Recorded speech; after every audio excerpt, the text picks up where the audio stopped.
Good morning. Good morning. Is it good to be in the house of the Lord this morning? I can't imagine any other place I'd rather be right now, right here where I'm at. I want to just explain to you guys a little bit about how this thing got started, why we're here, and how we got here. Some of you guys have heard this so many times you can do it. First, I want everybody to understand what we're doing here today is to glorify the Lord.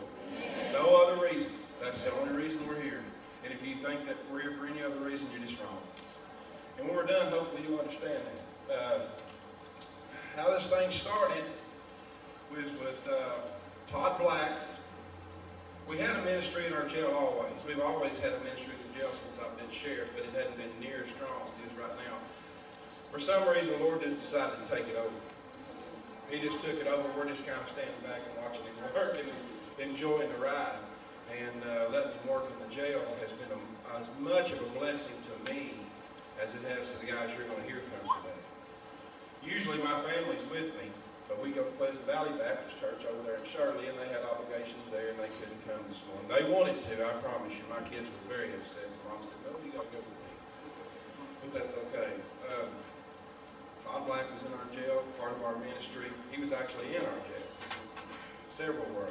Todd got saved in our jail and turned his life around. Turned his life over to the Lord Jesus Christ. They didn't have full control over it. Todd was continuously coming back and putting money on their books every year, which amazed me. Not just one or two people in my jail, all of them, because they could buy candy bars and things like that.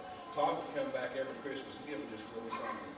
It wasn't, I don't even know how much it was, but it went to all of them. They just divided it up, and to me, that was a blessing to me. I'm like, why is this guy coming back and giving his money to these guys in jail? He don't even know. Even the sheriff, I wondered that. But it's because he loved them, and he wanted to get to them, and he wanted them to, to have something. That he wanted to let them know somebody cared. Because I think these guys talk to you today. I think the biggest problem is once you get in jail, you don't think anybody cares anymore. And a lot of people have given up on you, and you forced them to do that.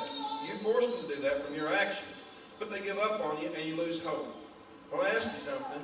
What do you have if you don't have hope? Zero. You've got to have hope. There's got to be some hope there. We return them back out with nothing. We don't have any programs for them there. We hold them. They go to court. They get whatever they can get, and they leave. A lot of them are coming back and forth. So I've always tried to think of a way to try to make a difference, to try to change them, to try to help them, to give them something in their life that would help them. Because a lot of them are good people, they just make mistakes. They really have. And some of them pretty serious mistakes. But we can't throw them away. And they've got to have hope. And it's our obligation to try to help them a little bit, get them straightened out, okay? So that's part of why the program started, and getting on. Kate was in my jail, and I'm going to make him get up here today. Last time he skipped out on us. Him and Todd got their heads together and decided it'd be a good idea to have a revival in the church. They come to me and said, we want to have a church. I'm sorry, jail. Sorry, it's almost like a church anymore. That's a good thing. They come to me and they said, we're out by the garden. We've got a little garden up there. They said, we want to have a revival. And Caleb did. He came up to me. And he said, me and Todd think it's a good idea. I said, I'll get back with you. Let me think about it. I've got, we hold 52 people, 54, and I couldn't imagine putting them all in one room together because some of them don't get along. It was just going to be a major catastrophe, is what I saw in my head. But the Lord was talking to me as I went on through the day, and I was busy that day, and that just kept nipping at me. Just kept nipping. You really need to do this. No, you really need to do this. I got things to do. Finally, I said, I probably need to do this. Anyway, we got together. Loves come up. They come up and they minister to them. They come and play music like you heard here. And to those guys in jail, you don't know what a blessing it is to hear that kind of music. There was that kind of music and more. I mean, it was awesome. Todd Black had been in my jail, preached to them.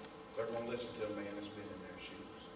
They listened to him, and he touched hearts. There was no bickering, there was no fighting, just tears. And turned their heart over to the Lord, and I started seeing differences in my jail. I started having less fights. I started seeing people acting better, and I'll let these guys, I'll let these guys tell you more about that, how it's going. As these guys come up here and speak, I just want you to keep in the back of your mind it's hard to, can you imagine getting up here and telling everything bad that you've done in your life, not everything, but the worst things you've done in your life to a bunch of people you know? I mean, it's hard. So y'all support them. We've been going to a lot of different churches, some hoop and holler, some are very, very quiet. Man, y'all knock yourself out, support them, let them know that you love them. They're trying and they're doing very well. Now these guys are going back into the pods and they're ministering to people in the pods. And it's turning around people I never thought I would ever see turning around. I never thought I'd see. You guys want to get started?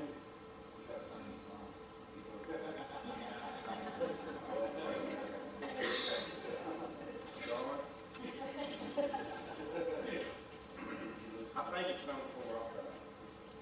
Y'all don't leave if it's bad, y'all. I think it's number 4. At least we're not having to wear a dress today, huh? I've been there before too. Yeah.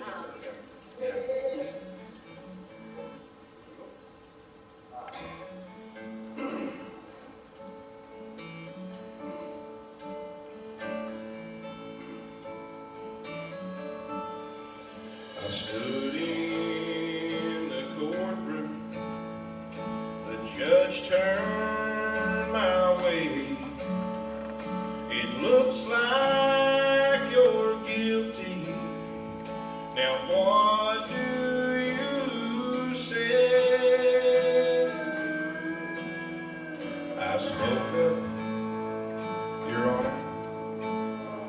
I have no defense, and that's when mercy walked in.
Lest I be exalted above measure concerning these things, I pleaded with the Lord 3 times that it might depart from me.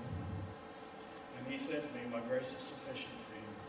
My strength is made perfect in weakness. Therefore, most gladly I would rather boast in my infirmities than that the power of Christ may rest upon me. Therefore, I take pleasure in my infirmities, in my reproaches, in my needs, in my persecution, in my distress for Christ's sake. For when I am weak, I am strong. I would like to read my testimony. My name is Josh Miles. I'm an inmate at Buren County Jail. I once knew a child who was raised around a life of drugs and alcohol. As a child, he thought it was okay to be a drug addict. By the time this child grew into a teenager at the age of 13, he watched his parents go through a messy divorce. This hardened the young man's heart, and the only thing that seemed to help fill the hole in his heart was sneaking around the backs of his parents. He started drinking, smoking pot, and hanging out with the cool crowd. It wasn't long that his mother met a man of God and was remarried. The young man started attending church with his parents. He started to feel something filling his heart. It was the Holy Spirit. So he turned his heart to the Lord. Romans chapter 6, verse 11 says, Therefore is no one of understanding, and there is no one who seeks God. God seeks us. And he asked Jesus to come into his heart, but he was too young to understand the love that was shown to him. He started running full speed in the opposite direction of Jesus because he didn't understand the love that was shown to him. By 18, he was running full speed in the opposite direction from the Lord. The pot and alcohol was just a gateway for the devil to get him hooked on methamphetamines. He started feeling his heart harden again, and he filled that spot with more and more drugs. For a lot of years, he kept a good job, but still hid his drug and alcohol problems from everyone he knew, including his wife and children. By the time he turned 27 years old, he had pushed his wife and kids out of his life. This hurt his heart worse than anything he had ever felt. He turned to shooting up methamphetamines, causing his life to go into a whirlwind. He tried to forget all the hurt that he had caused everyone he loved. By 30, he was robbing, stealing, and doing whatever it took to get that next fix. It was the only thing he thought would help him forget, or at least make him forget his life. The robbing, stealing, selling, cooking method became his life, only coming to an end while in jail. But as soon as he was released, he'd be back to his old ways, even worse than before. He pushed everyone he loved out of his life: Jesus, wife, kids, mothers, fathers, brothers, sisters. The man lost everything: homes, cars, everything, time after time. And once again, another trip to jail, this time facing a lot of time. The first person he seen was someone he had met on his last trip to jail. It took the man a week to come down from all the drugs he had been shooting in his arms. But when he did, the man started talking with him about Jesus. In Matthew chapter 25, verse 36, it says, I was naked and you clothed me. I was sick and you visited me. I was in prison and you came to me. There was another man he had gone to school with. He was also talking with him about Jesus. There seemed to be something very different this time. The Holy Spirit was moving through the jail. It wasn't long before the man started attending church and meeting people in the same boots as him. The only difference was they seemed to have love in their heart. The man started feeling his own heart softening. He knew the Lord was calling his name, but still was fighting to call him. In Romans chapter 5, verse 8, it says, God demonstrates his own love for us in this: while we were sinners, Christ died for us. The man asked the Lord for a sign from him. He knew after all the drugs and mistakes in his life there was a reason he was still alive and wanted and was ready for a change. The sheriff told the men there was going to be a revival, and he asked the Lord for another sign. As the man walked into the revival, he noticed a man from his past. This man was his dad, the man he had pushed away out of his life. As the revival started, he felt his eyes wide open, and there were 3 signs shown to him that night. One was forgiveness from his family. By the time the revival was over that night, the man's heart was full of love, so much he couldn't sleep for 2 nights. The man read Romans 10:10, for it is with your heart that you believe and are justified, and it is with your mouth that you profess your faith and are saved. Jesus forgave him of his sins that night. This man was me. The Lord just took that old